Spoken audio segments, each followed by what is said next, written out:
Hello, welcome to our new broadcast on YouTube. Today is September 15. I'm Alpha. And let's start with the headline of this week. Russian President Vladimir Putin met on Tuesday with Chinese Vice Premier Zhang Guoqin. He was invited to attend the 8th Eastern Economic Forum. Putin asked Zhang, who is also a member of the political bureau of the CPC Central Committee, to convey his sincere greetings to Chinese President Xi Jinping and thank China for sending a high-level delegation to Russia to attend the forum. With joint efforts of Russia and China, bilateral relations have entered the best period in history, said Putin. The development of the Far East has become a new growth point for cooperation between both countries, and Russia is fairly confident of the prospects of bilateral relations and cooperation in various fields, Putin said. For his part, Zhang first conveyed Xi's cordial greeting to Putin and expressed congratulations on the convening of the 8th EEF. China is willing to work with Russia to implement important consensus reached by the two heads of state, share development opportunities, deepen mutually beneficial cooperation, strengthen coordination and synergy of regional development strategies, give fully play to the role of local cooperation mechanisms between the two countries, so as to promote the continuous development of China-Russian cooperation to achieve new results, he said. U.S. House Republican Speaker Kevin McCarthy on Tuesday called for an opening and impeachment inquiry into Democratic President Joe Biden, citing allegations of corruption. I'm directing our House committees to open a formal impeachment inquiry into President Joe Biden, McCarthy told reporters at the Capitol. McCarthy said the House Oversight Committee's investigation has found a culture of corruption around the Biden family as Republicans probe the business dealings of his son, Hunter Biden, from before the president took office in 2021. These are allegations of abuse of power, obstruction, and corruption, and they warrant further investigation by the House of Representatives, he said. The White House and Democratic lawmakers immediately denounced the impeachment, which is politically motivated. An inquiry is a step to impeachment. A spokesperson for House Speaker Kevin McCarthy said on Tuesday that the House is not expected to vote on the impeachment inquiry. With Democrats expected to oppose the effort, McCarthy can only afford to lose a small number of Republican votes in a slim GOP majority, it said. Ukrainian Foreign Minister Dmitry Kuleba discussed with his visiting German counterpart, Annalena Baerbock, the prospect for the supplies of a Taurus cruise missile to Ukraine, the Ukrainian Foreign Ministry said on Monday. Based on the result of the negotiation, I can say that the option of providing these missiles remains open, and the decision-making progress within Germany is moving forward, Kuleba said after the talks. Ukraine stands ready to fulfill all the tasks needed to speed up the process of getting the Taurus missiles, he said. At their talks, Kuleba and Baerbock also discussed additional strengthening of Ukraine's air defense and the country's grain exports. Baerbock arrived in Kyiv early in the day for her fourth visit since the start of the Russian-Ukraine conflict. It dashed from the 6.8 magnitude quake that struck in the high Atlas Mountains rose to 2,901, while the number of people injured more than doubled to 5,530.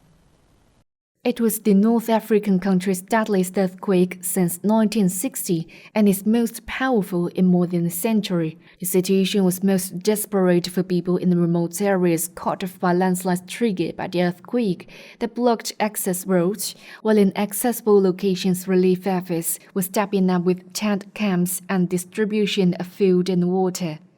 Rescuers from Spain, Britain and Qatar were helping Morocco's search teams, while Italy, Belgium, France and Germany said the offers of assistance had yet to be approved.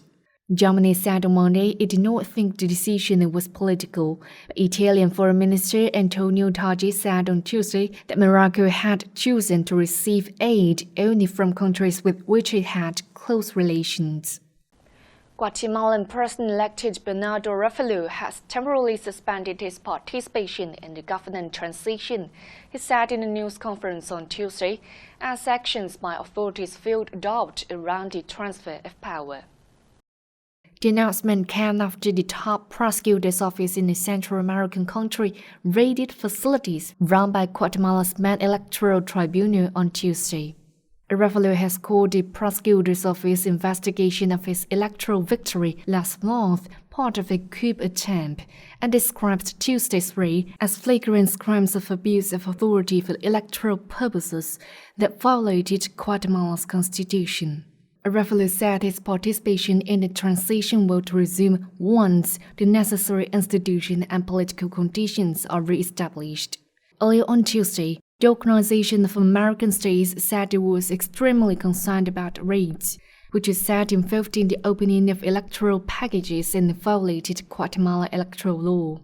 This action constitutes further proof that the Public Prosecutor's Office has been intensifying a strategy of questioning the electoral process and intimidating the electoral authorities, electoral personnel, and the thousands of people who carried out 2 days of peaceful and transparent voting, the OAS said in a statement. Let's get to some news flashes. The U.S. State Department has approved the potential sale of the Integrated Air and Missile Defense Battle Command System to Poland for an estimated cost of $4 billion, the Pentagon said on Monday. The sale would include 93 of the system's engagement operations center, 175 fire control network relays, and other related equipment. The Kilauea volcano on Hawaii's Big Island began to erupt on Sunday afternoon, with flows currently confined to the surrounding crater floor, the U.S. Geological Survey said. The eruption was preceded by a period of strong seismicity and a rapid uplift of the summit. The agency elevated Kilauea's aviation color code from orange to red as it evaluates the eruption and its volcano alert from watch to warning. The U.S. Center for Disease Control and Prevention Director on Tuesday signed off on a broad use of updated COVID-19 vaccines approved by the government, covering ages 6 months and up, as the country prepares to start the vaccination campaign within days. The final recommendation from Director Mandy Cohen comes after a panel of advisors to the agency voted 13-1 to recommend shots made by Pfizer and partner BioNTech SE, as well as Moderna. Bodies were washing ashore in eastern Libya on Wednesday, swelling the death toll from a storm that swept whole neighborhoods out to sea, with thousands already confirmed dead and many thousands more still missing. The UN Office for the Coordination of Humanitarian Affairs said emergency response teams have been mobilized to help on the ground. Governments including Qatar and Turkey have rushed aid to Libya.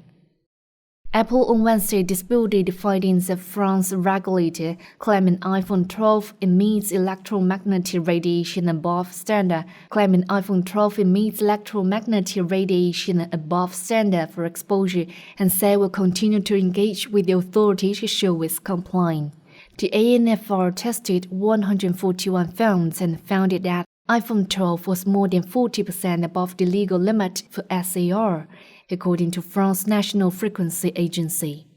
Murals from China's Tang Dynasty over 1,000 years ago have been exhibited in the Macau Special Administrative Region, aiming to help Macau's residents learn more about traditional Chinese culture. Museum staff from the mainland explained to visitors the knowledge contained in the murals. Macau students were also invited to experience mural painting and traditional Chinese clothing at that time. That's it for today's radio broadcast. Thanks for watching. You can get access to more instant news on our website, WeChat public account or apps. I'm Alpha. Bye for now.